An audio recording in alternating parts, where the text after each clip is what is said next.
আসসালামু আলাইকুম। সবাইকে স্বাগতম ভাসানী ইলেকট্রনিক্স চ্যানেলে।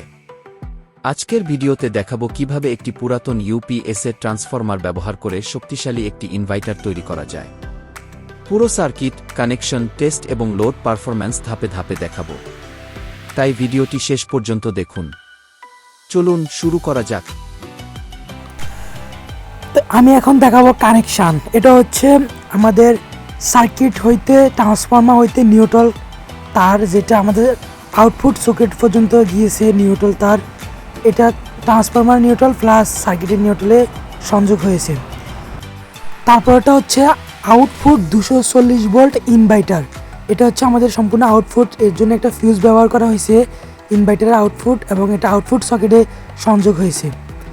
তো আমাদের আউটপুট দুইটা ফেজ নিউট্রাল সংযোগ করা হয়েছে। এখন দেখাবো ট্রান্সফর্মার 280 ভোল্ট, যেটা লাস্ট লুপে কানেকশন হয়, এবং সেটা হচ্ছে মাঝখানের এই ফিনটা। তো আমাদের এটা হচ্ছে পজিটিভ।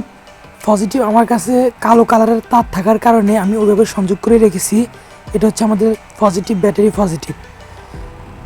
তো আমাদের এখন হচ্ছে যে মসফেট কানেকশন আছে, এই মসফেট কানেকশনগুলো দিয়েছি। তারপরে এটা হচ্ছে নেগেটিভ তার, এটা আমি আমার মতো করে চিহ্ন দিয়ে রেখেছি। এটা নেগেটিভ এবং ওই কালো যেটা এটা পজিটিভ।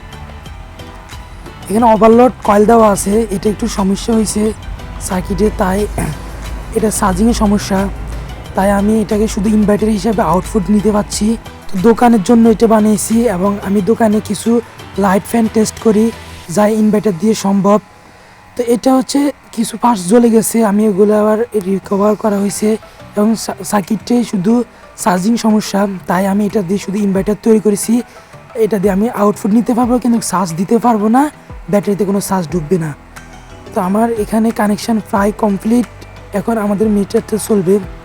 এখানে দেখতে পাচ্ছেন যেটা প্রথম দুই কাঁটা, এই দুই কাঁটা হচ্ছে। তো আমি ইনভার্টারটি স্টার্ট করে নিয়েছি, এবং 12 ভোল্ট থেকে এই ইনভার্টারটি চলতেছে, এবং 233 ভোল্ট আউটপুট পাচ্ছি আমি ইনভার্টার থেকে, এবং আমার একটা লাইট আউটপুট হিসেবে চলতেছে।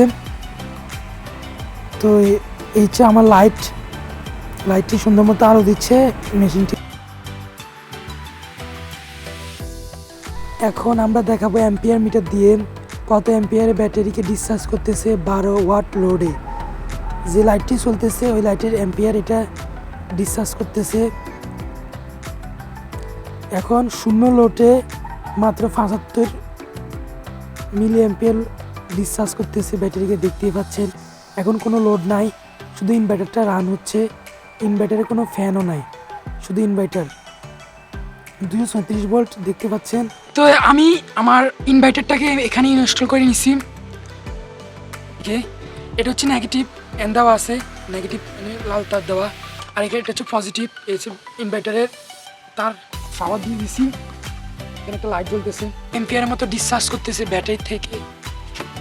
এখানে একটা অ্যাম্পিয়ার মিটার লাগানো হয়েছে, যেটা ব্যাটারি থেকে আইপিএসে ইনভার্টারে লোড দেওয়ার জন্য বা লোড দেখার জন্য। আর এখানে তো দেখতে পাচ্ছেন একটা ভোল্টেজ মিটার, আচ্ছা কত অ্যাম্পিয়ার টানতেছে। এবং এখানে দেখেন 6 অ্যাম্পিয়ার প্রায় 7 অ্যাম্পিয়ার, আর এখানে প্রায় 7 অ্যাম্পিয়ার। তো এটা কীভাবে করছি জানতে চাইলে কমেন্ট করেন, আমি কমেন্টে বিস্তারিত বলে দেবো। তো ধন্যবাদ। আজকের মতো এই পর্যন্তই। কিছু না বুঝলে আমাকে কমেন্ট করতে পারেন।